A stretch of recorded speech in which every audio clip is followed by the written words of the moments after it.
Alrighty. I think we uh we good. Why am I so blurry? So, God, this has been a while, and I feel like I'm in such a rut right now. Not like literally, a technology rut. Hey, everybody in internet land. Happy Saturday. It is currently May 13th of 2023, and I can't remember the last time I actually did a live stream. For anybody who will be listening to the audio recording of this, because I do plan to put the little talking portion of this on either Spotify or what used to be formerly known as Anchor.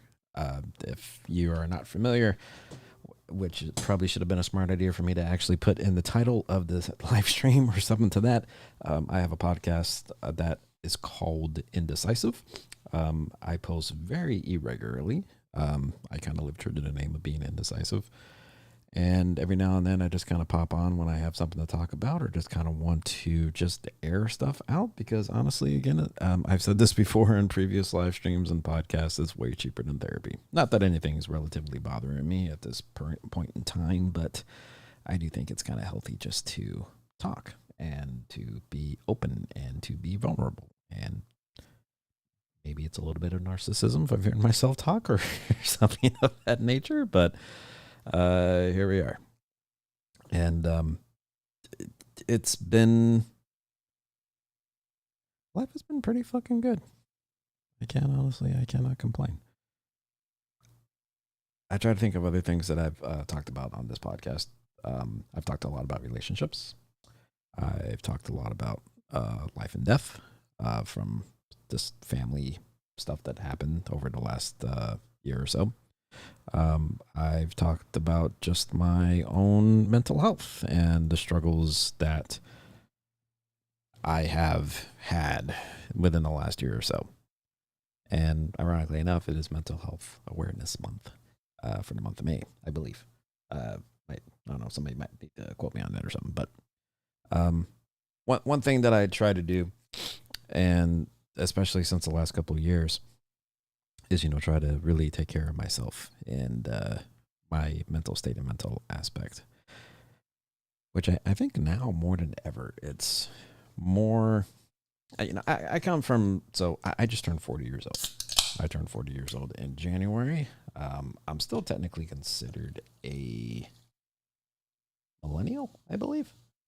I'm like right on the borderline of being a millennial. Millennial to the one before it, which was a baby boomer, I want to say, or maybe Gen Z or I don't know. I don't really fucking really pay attention to a lot of those, but I'm just considered a baby boomer. I'm probably one of the oldest baby boomers out there because I think it stops at 81, I believe, and no, begins at 81. Yeah, no, I was born in 83, so I'm just one of the older baby boomers, and so I lived in a time where it's very much, rub some dirt in it. Um, why are you crying? Be tough.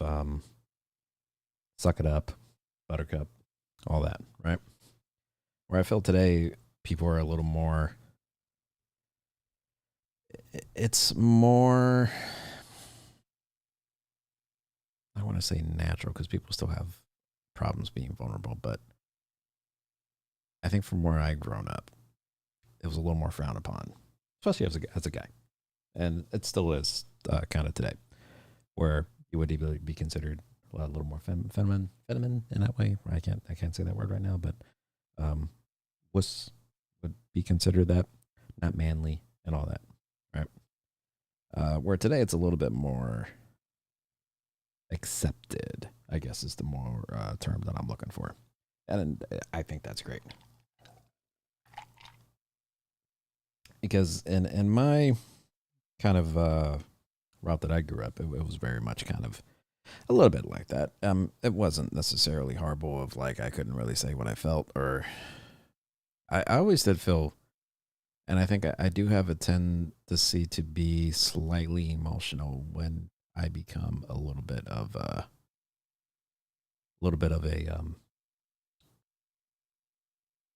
I get when I get a little bit emotional, it can overpower me a little bit. Men don't cry, get up and go. That's the old motto. And hey, Jeremy, how you doing? I shouldn't call you out. Hi, Bruno. I just happen to know who you are. Um, yeah, that used to be the saying, right? Men don't cry, get up and go. That used to be a stigma for a very long time, which I feel, and it's very much the generation that we grew up in, and a lot of things that I go through as far as not letting anybody know, being really quiet and reserved, and just not talking about my feelings is a lot of what literally you just said of men don't cry and get up and go. And I don't necessarily, I'm not just saying it's a bad thing because some people are, that's why some people just operate, right? Is that, we don't like talking about our feelings. And I'm talking about males for the most part. Not talking about our feelings, not trying to show emotion because we're considered to be the more strong, the rock, and kind of the string that holds things together. And people look at a father type figure or a male role model for that matter, or uh, they look up to us as a sense of that person is in a sense of power, or they are a leader in whatever world they're in. And as us males in that position, any signs of weakness is um, almost as like giving up power, or just showing a weakness is not showing a sense of leadership. And it's slightly kind of twisting that where I feel it's a little bit being okay to show those vulnerabilities. And I have explored in the last 3 or 4 years that kind of other side of allowing myself to be vulnerable and allowing myself to talk. Because I have no problem talking. I used to be very closed off and not speak my mind and not just openly talk freely about what's bothering me. And when I say talk about like things that bother me, I don't say that I'm right. I probably 90% wrong most of the time though, but I have an opinion on things and how I feel things should either be or how one should act in given situations. And I'll say my piece on it and I'll say how I feel about it. And then between the other person, whether if it's somebody I'm talking to or somebody I'm venting to or somebody I'm trying to help or somebody trying to help me, together as a whole, we'll come up with either a solution or grow together throughout that conversation, if that makes sense.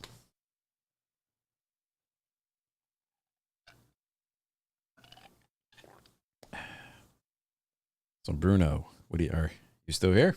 I'm not sure if you agree what I said or if you have something else to add to that. Good comment though.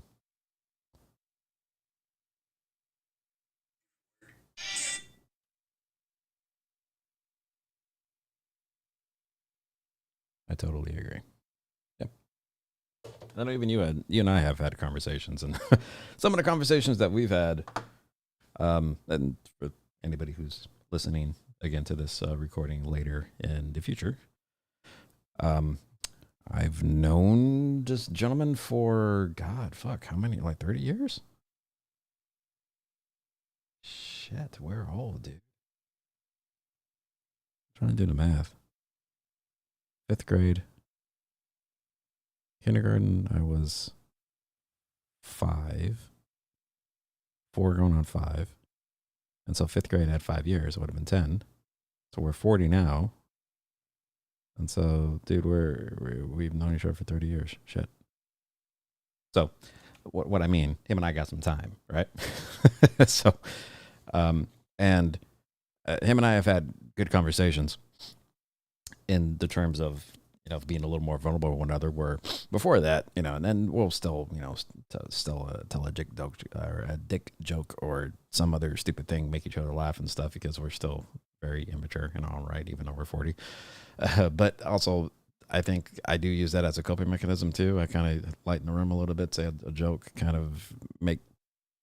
You can think about that all you want though, but try to lighten the room and try to not take things too seriously, but also have a pretty good conversation with another person. But in our younger years, though, um, never used to talk about anything like that, and you can kind of go like this too, and think about it in this terms. If you have a person or a friend or something that you know of, and you're always kind of looking up to that person of like, man, he has a great life. He has a YouTube channel that he does. He has a great job. He hosts his own podcast, all this equipment and stuff like that. And almost kind of looking in envy in a way, maybe not necessarily in envy, but just looking at another person or looking at somebody and just be all like, if I wish I had his life because of what I am currently going through or going with or in, whether it be some type of stress, depression, or whatever in life. When you don't necessarily know, and in life, that I think everybody has something that they're going through, no matter if it's super serious or little.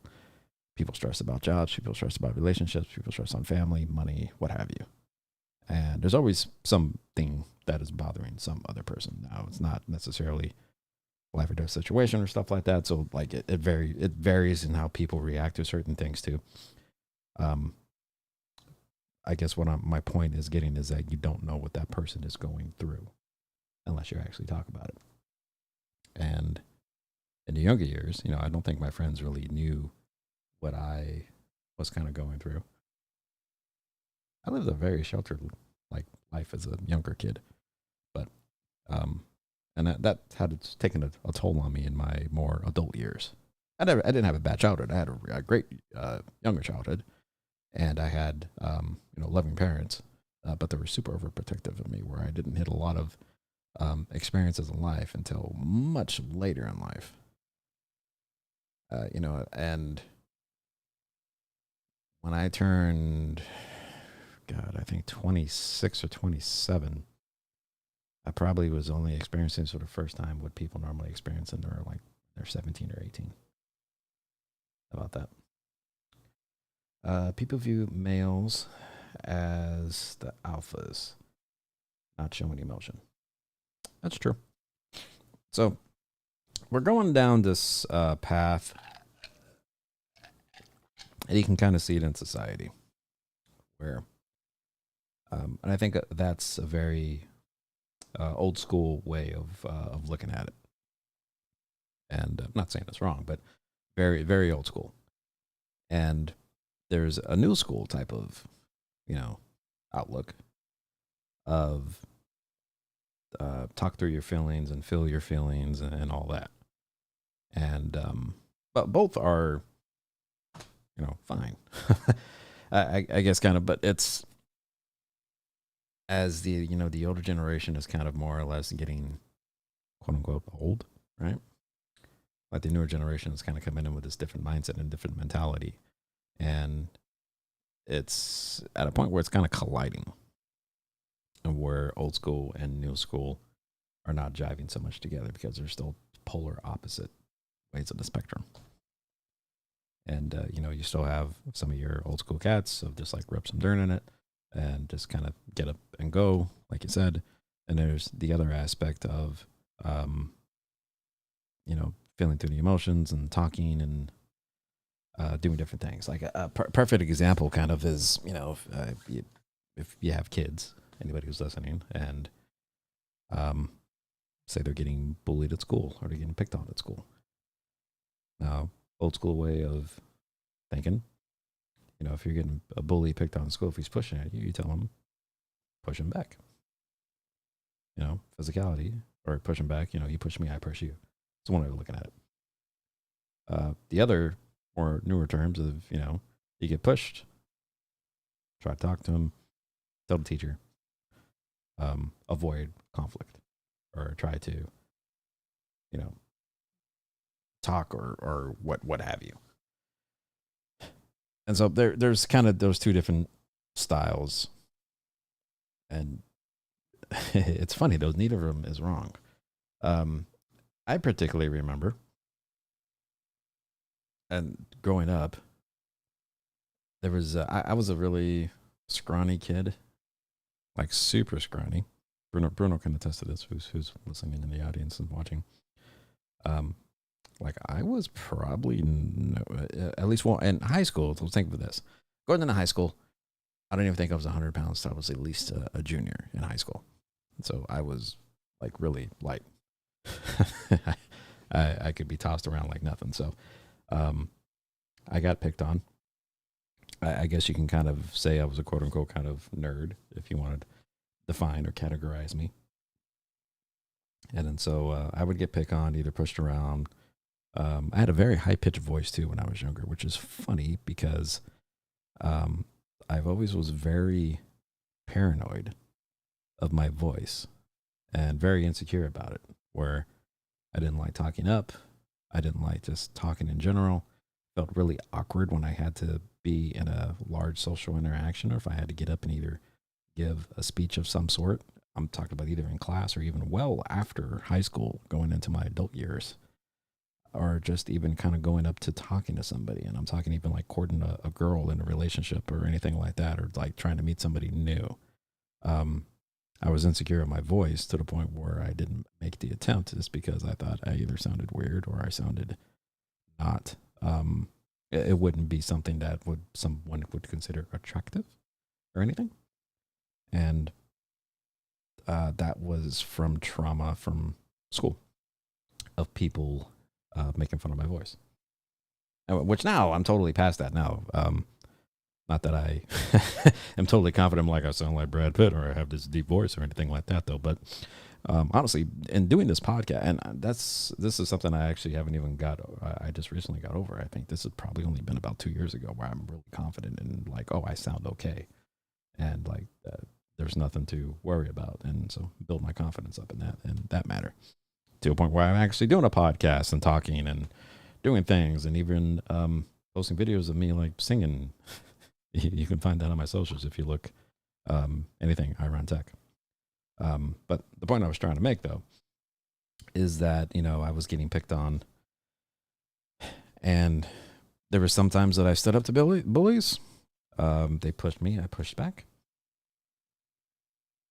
and there's other times where I've been pushed, and instead of pushing back, I went to somebody else and just either told, tattletale, I guess you can use the terminology behind that, or you can say just kind of went to the teacher and kind of said what's going on, and both had very different results. Is because the pushing back kind of led to a form of respect that I did not expect. And some people that I pushed back to, they're actually my friends, and because of that, they had my back and they protected me from other people. And so yeah, violence came more a positive in that nature, and then the opposite, where I told on teachers and stuff like that, it just became more ridicule, and only when the teacher wasn't looking, and when the teacher or anybody of an authoritative figure wasn't there, I wouldn't say abuse, because that's kind of going rather negative and rather far, though, but the picking on and the bullying just continued, and it was twice as much. So it's interesting to kind of think about. Bruno's waving and he's having a question. I don't know if he has a question or something. Just chat it out, dude, if you have something to say. I got the chat on one window and something on another, so yeah, just go ahead and talk it out, write it out. I am going to post this. I'm probably going to have to edit it a hell of a lot, though. Just like, pauses and going back and forth and things. I don't know if he's mentioning as far as I think I know people as far as protecting me. Yeah, he had my back through and through. No matter what, anybody he would come. Um, so so he would know this. We can laugh at it now though, but because he was a big dude back then, and I was a small guy, so we used to have kind of the nickname of James and the Giant Peach. I don't know if you remember that. People kind of saying that and whatnot. No, I was the one that got mad and stood up. I was the one. I was the one got mad and stood up to me. Oh, that's true. That is right. We were friends before that though, but uh, what he's mentioning as far as standing up and kind of what I mentioned as far as the level of respect that kind of gives is that he was a big dude and I was definitely a little guy. And so you would kind of think of almost a David and Goliath style of terminology to kind of, put it to scale, right? Like there was no way I was going to knock him out or do anything, but sure, I was sure how I was going to try if it came to it, though. I had no fear in that sense. So call me crazy or call me stupid. But I remember, and I can't remember exactly. I remember the day, but I can't remember exactly what happened, though. But all I know is that he had a chip, and I don't know, we were talking or arguing of some sort, and it was at the lunch. And he had a chip. I did something. I knocked the chip out of his hand. Maybe that's why he got pissed because it was a good looking Dorito. But I remember he lunged at me and I kind of dodged out the way. And where in a normal circumstance, you would think, oh shit, run. He stood right up and I just looked right up in his face. And I don't even know what we were saying, but it was just, jibber jabber, jive back and forth. Not like cursing or anything though, but I think what he was expecting, I think for me to run away and to turn around and run, but I just stood straight my ground, didn't even budge, didn't even take 2 steps back. And he stopped. I think he was more shocked that I was still standing there.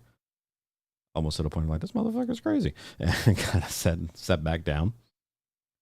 And yeah, I think that day he had a different level of respect for me because he knew that I didn't take any shit from anybody, no matter what. I had nothing to lose in that matter. And yeah, him and I have been best friends ever since. We were friends before that, though, but I remember we had that little tiff. And I think he had a little bit level of respect for me in that nature. But that's just us being dumb kids, though. Doesn't work out that way for like a lot of people, though. But it is funny, though, in today's day. If you can imagine when I'm back on, and I'm thinking, I'm putting myself in situations where certain scenarios in high school, regardless of what happened, I know there was rumors of people, right? Bad rumors of certain things. And imagine those same scenarios today, because they still happen, obviously, probably 10 times fold, but the world of social media and just how big an effect that can have on a person's mental health, especially in young kids. And how the rumor mill of, we'll say, Susie's a hoe or whatever because of something that she did or she got caught making out with a boy in the back of the bleachers or what have you, because, kids do that, right? They sneak out, they do something. But now that's going to turn in. Now, any rumor that starts off, right? Anytime it passes is to another person, it's always the rumor plus 1 or 2 other details added in there. Where it was like, James had a sandwich. And then he tells the next person, James had a sandwich and a bag of chips. And the next person, James had a sandwich and a bag of chips and Dr. Pepper. All the way to like, James had a sandwich made by this Iron Chef guy who then have a limousine drive. Aliens came down and all of a sudden now he made it into a chicken that flew away. All these different things. It goes crazy the way certain rumors start. So you think of it in terms of social media to where those are just word of mouth. And so you can't really take anything with a grain of salt now. But now you have Instagram, you have Facebook, you have all these other things. What I'm doing right now, I'm talking to a live audience on the internet via YouTube and Twitch. And even this is a saved recording that's going to go on Spotify and YouTube and other different social media accounts that people can access anywhere with an internet connection and just needs a device, a phone. So anything that you say forever stays on the internet. It's very hard to take something off. So if you have a situation where somebody gets accused of something, whether it's true or wrong or what have you, if it causes any type of negative towards your person, it is very hard to rebuild that reputation. And like people are going to look at you, and even people that you don't know or have no clue who they are going to see you and be all like, that's the hoe. That fucking scares the shit out of me, to the point where, you know, I don't have any kids of my own. And it's almost to the point where, like, it scares me. I would not want to have a kid put in that situation.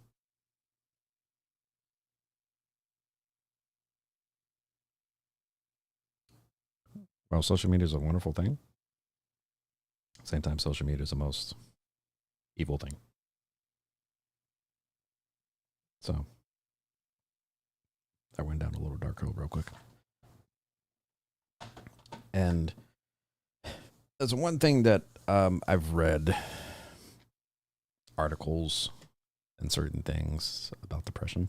We can talk about certain things with depression too, since it is Mental Health Awareness Month.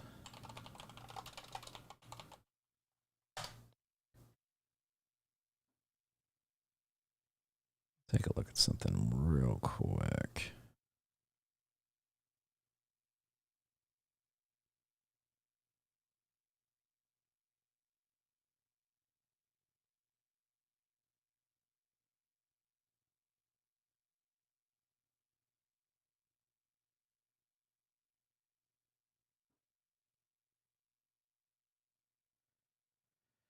Children in the ages of from 3 to 17, and this is in 2016, nearly 8 in 10 children deal with some type of depression, anxiety. Well, 8 in 10 deals with some type of depression, 6 in 10 deals with different types of anxiety, and 5 in 10 deal with some type of behavioral disorder. And I wish I knew the kind of statistic. Like there's a very interesting documentary that I actually recommend that people watch, just to kind of give it even a better idea of what I'm referring to. I believe it's on Netflix, and it's called The Social Dilemma, where it shows the rise of social media, which was pretty big. I say around 2006 to 2008. It's when Facebook kind of came up and went kind of crazy. And they linked the rise of depression in younger adults with the rise of social media. Yeah, social media is like crazy. Like me, myself, and in my adult years, I've realized more kind of what it is as far as dealing with anxiety. And anxiety is a shitty thing. Hey, Kimberly, how are you? The anxiety is kind of like when you feel that pressure in your chest, and it doesn't feel like, you know, you're not sore, and you have a little bit of a like clouded, almost tunnel vision, kind of, but you feel this kind of pressure in your chest. It's almost like somebody either sitting on your chest or just like pushing against it. And that's a key sign of anxiety. And a lot of it's stress, you know, with work. Either you're having relationship problems or embarrassed over something, right? And and not knowing kind of what that was back in the day, where I know I felt that back in the day, not nearly as bad, or maybe I wasn't as aware. Because I was a young kid, so I was doing a lot of stupid shit. I was, you know, wrestling, We had the stupid backyard wrestling crap that we used to do and bouncing off things. And I've played in sports in high school and ran track and cross country. So I was always sore every day. So probably this thought, oh, hey, the chest thing was just, something along the lines of different things that I've been doing. So in more my adult years, though, kind of finding that pressure in the chest and just kind of knowing what to do with that. There's a lot of things you can do to improve, just to alleviate the anxiety and also to kind of improve your overall mental health. Working out is probably the number one thing that I do in order to alleviate stress and alleviate that anxiety. And running has always been a coping mechanism for me for many years and still is today. So I go out for a run, exertion. There's studies that shows everybody hears about the runner's high, and you hear about that. Like, what the hell is that, the runner's high? A state of euphoria when you're in a certain run. And, there's linked to certain releases of dopamine and different chemicals in the brain of when you're running and doing extremely high cardio. And that's why it's beneficial for like that mental health. And I've been in those stages like many times. And I remember my favorite run of all time that I did. I don't know if I ever mentioned it in a podcast or anything else, but running Napa Valley. Particular is a race it was a relay race called Ragnar. And it's a 6-person, a team of 12, 6-person per van. And it's just a giant relay race. And running, I remember I had a particular leg that I did. And it was at 1 a.m, I believe. And it was a stretch in Napa Valley of like 11 miles that I had to do. And I remember getting a little wristband that they threw on it, right? And kind of running a little bit. I remember the leg I had before, I did completely crap because it was super hot and I didn't expect it to be that hot. So I had something to prove to myself at the same time. So I'm like, all right, I'm just gonna go for it. And in Napa Valley, it's vineyards, right? There's no lights whatsoever, but it was a clear night. The moon was basically lit my path, and I saw nothing in front of me. I saw aside from the vineyards and the moonshine over the vineyards, and I hit just a stride or certain pace. No music, no headphones, no nothing. Just listening to my body breathing and running. That runner's high that you get, where I was in a complete euphoric state of I just saw this was right in front of me. And the miles blended together. And I remember I ran 11 miles, like I think in under an hour. And it was crazy, and felt like amazing afterwards. And, that's one thing that, kind of people say, like, you just ran that much. Like, how do you feeling so great? How do you feeling like that? Well, those are those dopamines and everything that kind of release into the brain where you kind of get that positive impact and that from that runner's high and the boost in your mental health because of that. And I still remember that run to this day. That's still probably my favorite run of all time. Stephanie, hi. Be careful not to mix up the chest pressure for chest pain. Yeah, no, I am pretty. The thing about me is, as much as I've been hurt in the days of working out and doing different things, is I know the difference between like an actual physical pain, like stroke status, which never have, luckily, knock on wood, but difference between like pressure and like actual physical pain. And there's been a couple days though when I'm all like, am I sore or am I dealing with something? Like I try to like think about that. Heart attacks can be pressure. Yeah, it's a lot different than that. It's not the type of pressure where it physically disables you, right? But almost if somebody had a hand on your shoulder and like pressing down a little bit. right? That type of pressure. Um, and if you're not like, you got to be in tune with one's body though, obviously.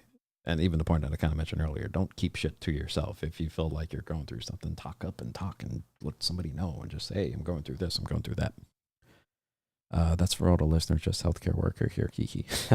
And we appreciate you. So yeah, there you go. And to tack on to what I just said, that's what she said. Yeah. Heart attacks can be pressure for the listeners, just a healthcare worker here. I agree with you. Yeah, be mindful of your body. And if there's something you don't know, something feels off, just don't keep that shit to yourself. Find out, talk to somebody, get help. In general. And one of the things that am trying to do. Again, I try to be a little more vulnerable nowadays. I'm vulnerable in a vague sense, though.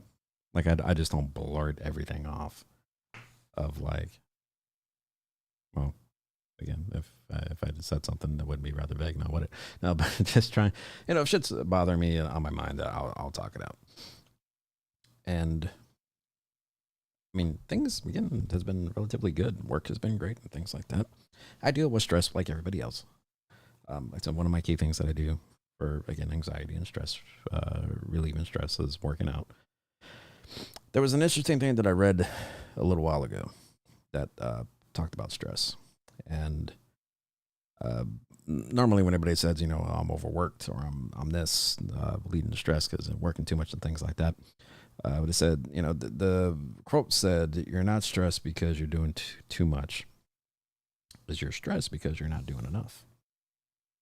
And it may sound like the fuck you're talking about should be a little around, but it's more the lines of you're not doing enough of things that fulfill you.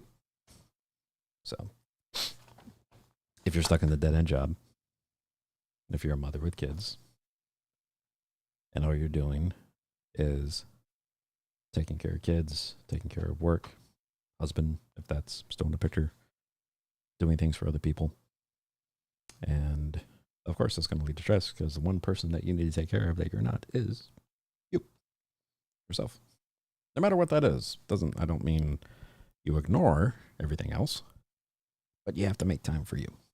Whether if that's 15 minutes to read, going outside for a walk, running, in my case, bubble bath, whatever brings you joy and brings you peace. Some people like washing dishes. I never understood that one person that I knew, like a person that I dated for a while. She used to get really upset when I do the dishes. And I'm like, why the fuck are you getting upset for me doing the dishes? Like, everybody would be grateful. Like, somebody washed the dishes for me. I'd be like, thank you. I hate doing that. But that was a way of her relaxing her mind and working through some shit just by doing the dishes, scrubbing shit off and doing stuff. And I like me taking that away from her, like fucked up her day. Not like literally fucked up her day, but it made it so that honestly, I don't even know, but something that she couldn't fulfill. So hence that brought her stress in that scenario. And, things that I do in my world is this. This brings me fulfillment. Just talking, having a podcast. And it's talking about anything I want to. Having an open platform to be able just to say shit on my mind. And this is the first time I ever did it live, which is cool. It's a little bit different being vulnerable and having people giving you immediate reaction to anything that I say. This is, again, take what I say with a grain of salt. I'm not talking on basis that I'm right. I'm just talking on basis to have a conversation and to get other people's opinions, because that's what it's all about, right? Like, you should never take what somebody said as actual fact, especially if they're giving an opinion on something that you should do.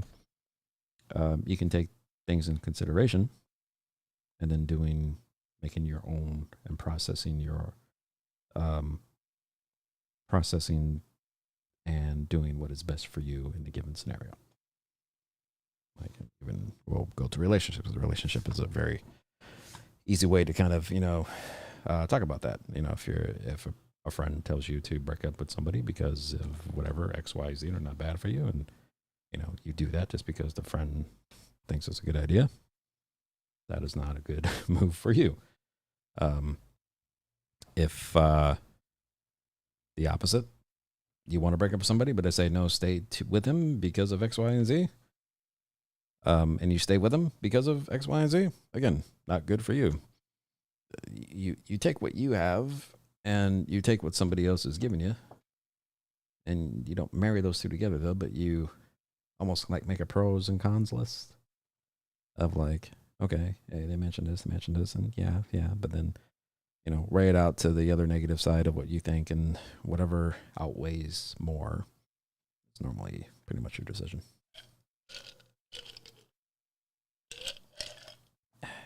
Drinking a Dr. Pepper tonight. I'm sneaking away one. Normally I don't drink Dr. Pepper past. And actually, that brings me to another question. I'm thinking it's 10 o'clock. Stephanie, what the hell are you doing up? Normally it's 8 o'clock and you're in bed, or even before that. Are you burning the late night oil now? Not waking up early anymore? She's probably already gone. I probably bored her already. Let's check Instagram, see if anybody asked any questions here.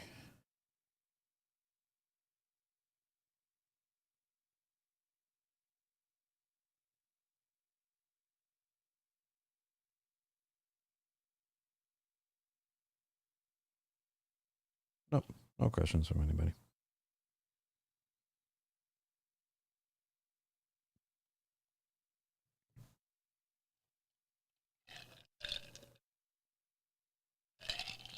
And my thoughts exactly. She must be asleep now.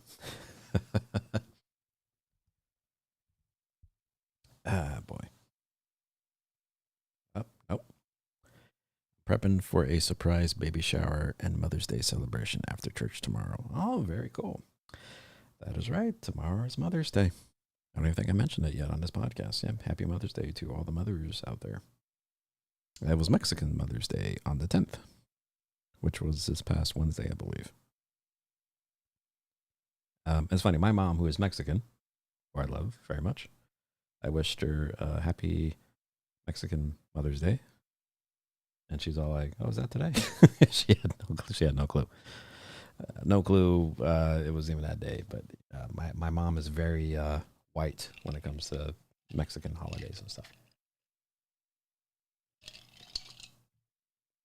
Which is funny because I actually I embrace my Latino side a little more with things, even though I didn't really grow up in that household. My dad's Irish, my mom's Mexican, and I grew up very Christian style household and stuff. I even identify myself as Catholic. My grandma was Christian. My dad was Christian. My mom, I think, is kind of non-binary in that terms. I think she just said she was Catholic though, but nobody ever kind of practiced or anything like that. Religion wasn't really a very big thing in my family. Not forced on, at least. And I'm a religious person. I believe in God and all that. Like I said, I identify as Catholic. I'm just not super hardcore, like kind of religious guy there. But going in, I identify more kind of like lately, and definitely with my Latin side. I love listening to. Lately, I've been listening to like a lot of Latin music, like Mana and just other Latin artists. Cinco de Mayo celebrated was a lot of fun. I'm currently dating right now. We went to a Lucha Libre event, Lucha Vavum at the Mayan Theater over in LA, and that was a blast. That was a lot of fun. And they had a live mariachi band, an all-woman mariachi band, which was fantastic, and that was fun to see. It was just such a good night, and starting just to embrace more the culture. It's been fun. But I did work all day, so It's a very, very late night for me, and I'm beat. Yeah, I'm sure.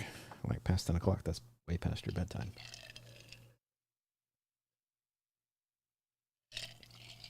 Like I'm taking a nice little sip of Dr. Pepper in my mind. And two. Currently live for 55 minutes. Already been talking for 55 minutes. Shit. Things go crazy. Talking to the podcast.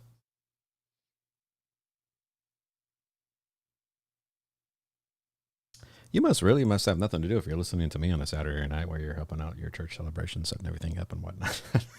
I appreciate though the support, as always. I think I'm about to call it here pretty soon though.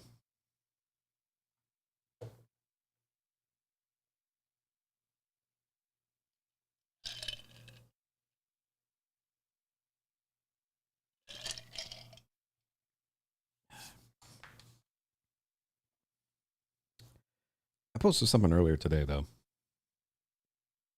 not along the lines of like mental health or talk or anything like that though, but as I was on my run again, and I'm talking about the whole runner's high and hitting a certain pinnacle of things. I think to myself, I used to be a really fast runner back in the day. I ran numerous marathons. Never finished a marathon, though. Fun fact. Dropped out on all of them. So I ran quite a few, 7 or 8. A lot of half marathons. I can't even tell you the amount of 5Ks and 10Ks that I've ran in my lifetime. But I have my fastest mile time ever was 4 minutes 11 seconds. My fastest 5K was like 13 something. Half marathon 109. Pretty fast, right? And today I can probably do a mile in 8.5 minutes, maybe. Because I kind of fallen off that wagon of running. Kind of have a broken toe and other things. And in my career of running, I can't tell you how many quote unquote comeback stories I've had from injuries, just life events that kind of caused me to stop and go back again. And just kind of thinking of that journey. And so when I was running, I thought to myself that actually the real joy in running is not the destination, it's the journey to get there. And I'm sure you kind of heard that quote in different aspects of life. It's kind of my own twist on that, though, but it's not about the destination. It's about the journey that you take to get to said destination. When will you officially run and complete a marathon? I don't know at this stage. Because completing one is not necessarily on my bucket list of complete. Like competing in one was, and I've done that, and I've made it to like mile 20 and best marathon that I did. So the fact that I actually haven't crossed that finish line, doesn't bother me. I would like to finish one with the ability that I know I can, with the effort that I know I can, I should say. I know I'm extremely capable still. Well, not today because I haven't ran or done anything in a little while because of certain injuries. I know I can do a marathon under 3 hours pretty easily.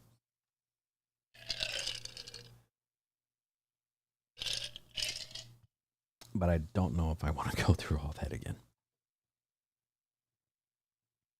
Like, I enjoy the journey. I want to get to a destination. When the journey's not fun anymore, that's when, obviously a person doesn't get to set destination. In my 3 mile kind of run that I did today, and it was hot outside today, where it's been rainy weather, rainy-ish weather. It hasn't been like raining, but it's been like cloudy and a little cold and whatnot. Not typical California weather where by May it's like 90 something degrees outside and the full sun and everything. But it was nice today, but it was a little warmer than usual. And I didn't do a good job in preparing for a run now. That's another thing as you get older that you have to prep your body. And by that I mean to make sure you hydrate, make sure you eat properly, not have a chili dog an hour before or anything shitty that will have an effect on your run. And to where I didn't, I hydrate with Dr. Pepper. That's probably the worst thing you could possibly do, definitely at my age at this point. So I remember when I got out for a run, it was around 2:00 and it was about 78, I think, outside. And I work out at this trail down in Orange County called Peters Canyon. If you heard of it, it's a very nice, wouldn't call it easy, but it's a good effort trail run. And the route that I take goes about 4 miles. And about 3 of those miles are uphill. And the last mile is more of a reward of going downhill. And I already knew kind of going into it, I'm like, fuck, this is going to suck. And it did. It sucked a lot. I stopped a few times. And just gasping for air and, sweating and just kind of hating life. But then it came to a point with that last mile of I know it's just got a mile to go. And I just started enjoying myself a little more and kind of enjoying being outside and really enjoying my run again. In which that journey of not wanting to go outside and not wanting to get out and run and work out, knowing that I kind of overcame my own odds that I stacked against myself and got a decent run in and felt better for myself about it was an awesome feeling. Good night, Stephanie. Have a good night. And hope you have a good Mother's Day tomorrow at the church and whatnot that you're prepping for.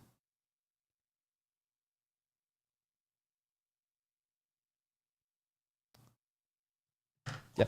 So, closing on that, though, it's a lot of life is about the journey and not the destination.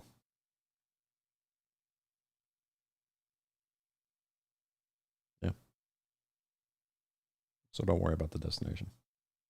I think people kind of stress about, I can't make it there, I can't do that. Like I had a goal of turning 40. Not turning 40, but a goal at 40. You're like, woo, I made it. I had a goal at 40 that I was going to be a homeowner. And that's the destination. Am I going to accomplish that this year? No. But the journey of getting there has been saving, being more and more financially stable, getting my credit in line. And so all that has helped out tremendously. But I was a little bit bummed in a year of like, oh, it's not going to happen this year, and like, oh, I failed. I not going to be able to get my home or get the house that I wanted, and think of it almost as I failed. I didn't do it. But it's not about the destination or anything like that. Everything else that came with it has been great, and to give myself a slight pass is that I didn't think the market at the time I turned 40 would be this fucked. So there's that. So I get a hall pass based off of that. So I'll get my house next year. I'll be a homeowner next year. If I'm not, whatever. The journey of me trying to become a homeowner is kind of what it's all about. I don't think anybody has ever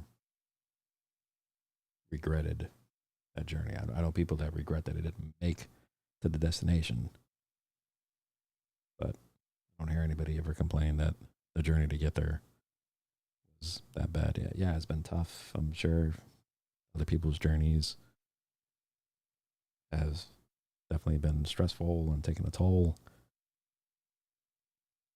But I don't hear a lot of people with much regret in positive scenarios. I'm sure people can some stuff, but in general, kind of what I'm getting at though. We got 4 people watching on YouTube. 4 people who are very bored on a Saturday night.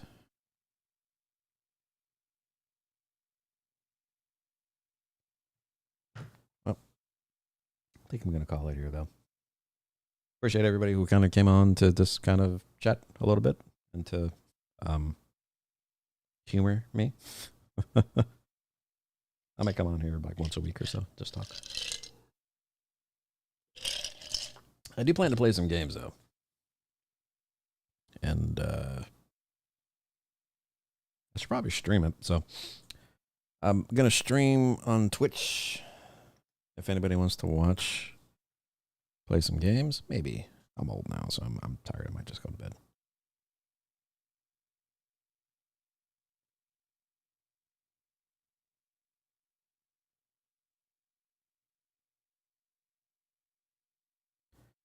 Well, I'll say happy early Mother's Day to all the mothers out there.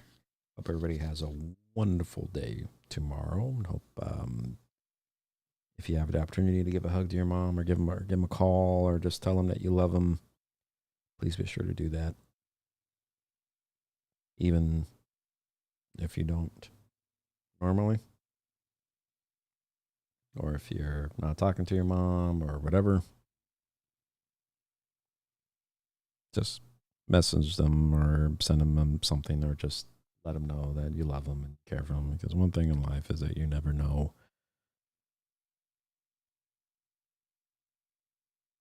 if you're going to get that chance to. So don't let petty things get in the way. With that, I'll say everybody have a good night, and I'll see you soon. Take care.